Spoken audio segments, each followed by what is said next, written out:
I'd done all the research. I found out this is a very safe thing to do. I specifically researched the school where I was going to be skydiving, made sure that they were safe and had no accidents. But all of that just disappeared when I stood at the doorway looking at the Earth a very long way down.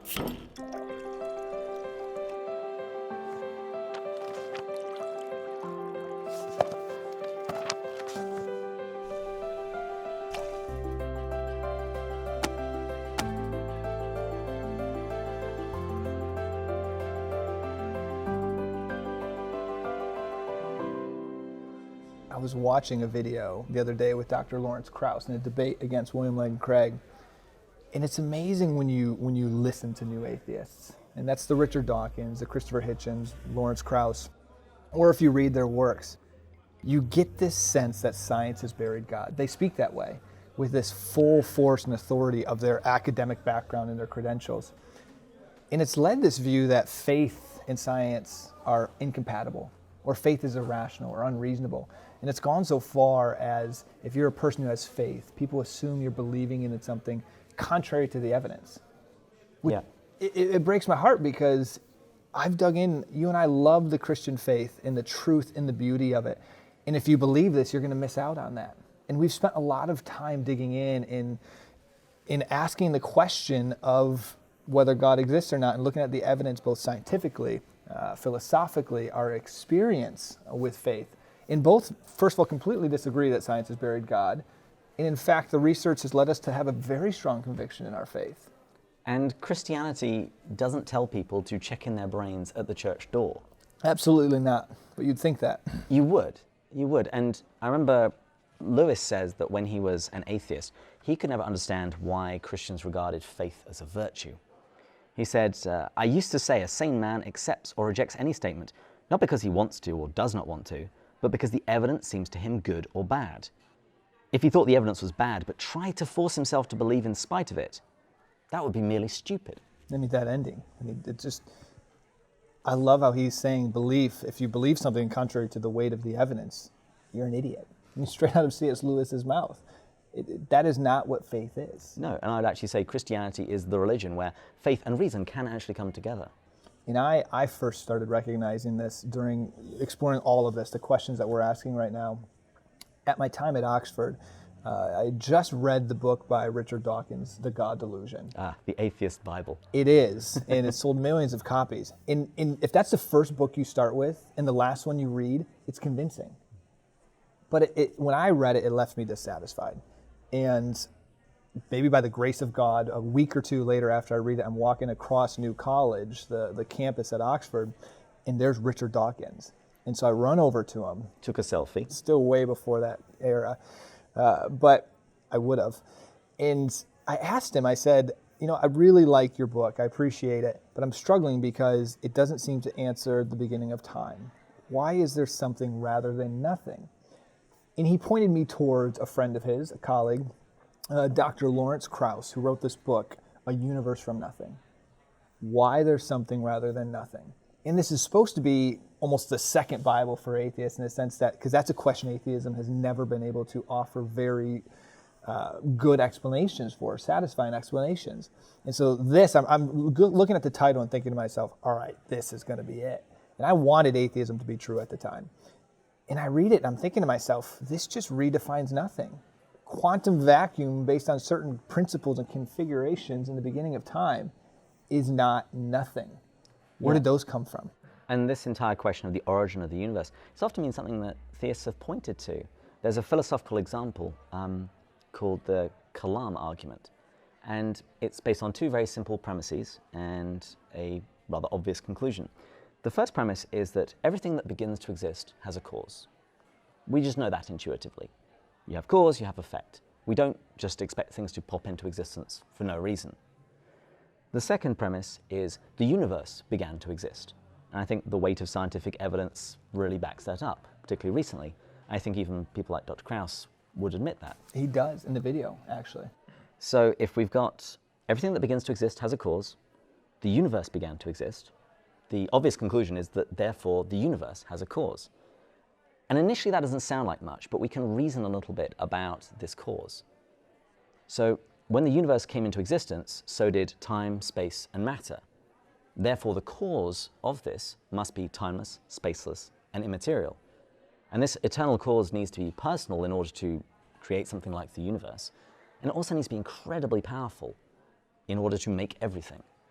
So we have a cause that's timeless, spaceless, immaterial, personal, and immensely powerful.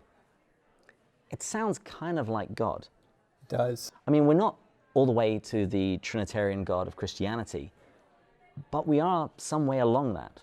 And I think that should at least be enough evidence to cause an atheist to perhaps reconsider whether or not God exists. And we can get a step closer to the Christian God, actually through the resurrection of Jesus Christ. If the resurrection was true, Christianity is true. If it's not, Christianity is not. I mean, it's that simple. Mm-hmm. And when I first heard this argument, or this presented this way to me, the life of the disciples as a testimony to the validity of the resurrection, it blew my mind. You have these disciples that follow this gentleman, Jesus Christ, who claims to be the Son of God, claims to be the Messiah, claims to be able to forgive sins, and then he's brutally, shamefully, embarrassingly tortured and killed by the Roman Empire. Of course, they all go into hiding. I mean, he even says, I believe they went into a room in fear. I would. I would too. And then something happens. And then fast forward, and they're willing to die for their faith, to the point of, I believe, Peter was crucified upside down for his faith. And so it begs the question, what happened? How do you go from complete fear to complete fearlessness to the point of death? And in my opinion, the most plausible explanation is these people saw a human being who was killed, risen from the dead. Yeah, and it's not like they would be doing this for power, because to proclaim Jesus is Lord meant that they would get kicked out of the synagogue. Yeah. And it also put them in direct competition with the Roman Empire, because in the Roman Empire, Caesar is Lord, not Jesus. Yeah, they had no earthly reason to do this. No, and to be, say, Bishop of Rome, that wasn't a position of immense power, that was a death sentence. Yeah, today we think being Bishop of Rome would be a great privilege and honor. Not then, not under Nero or Domitian. So faith is not blind faith. We've offered reasons today why believe in God, why believe in Jesus. And this comes back to Lewis's question, why is faith a virtue? And in Mere Christianity, he says that he hadn't been thinking about human beings correctly. He thought of them as purely rational creatures, that once they see evidence, they would believe something rationally, and they would continue believing it until new evidence presented itself. But he said he didn't even do that. You have these emotions, these passions, that perform a blitz on our reason. He said that if any man became a Christian, he can promise them what's going to happen. Somewhere along the line, he's going to want to sleep with somebody that he shouldn't, or make some money in some unjust way. Basically, it's going to be very convenient for him for Christianity not to be true. His emotions will be performing this blitz on his reason. And when I read that, it put me in mind of when I went skydiving. I'd done all the research. I found out this is a very safe thing to do. I specifically researched the school where I was going to be skydiving, made sure that they were safe and had no accidents. But all of that just disappeared when I stood at the doorway looking at the earth a very long way down. Oh, that would have happened to me. I'd be scared out of my mind. I was. But you jumped. Only pride got me out of that door, but yes. That would have worked for me too, actually. Not faith. It makes me think of Mother Teresa, though. In her story, if you read her letters, at the end of her life, she actually writes about not being able to feel God's presence in her life. And so her emotions were blitzing her, deceiving her. But yet she stuck to what she knew to be true based on her life, based on reason, based on evidence, even though she didn't feel it. Mm. I've heard it said that faith is holding on to in the darkness what you've previously seen in the light. It's a great way to put it. I'll drink to that. I'll drink to that. Cheers. We want to thank you for watching this. David and I are incredibly passionate about the Christian faith. In our journey, we found there to be such truth and beauty in it.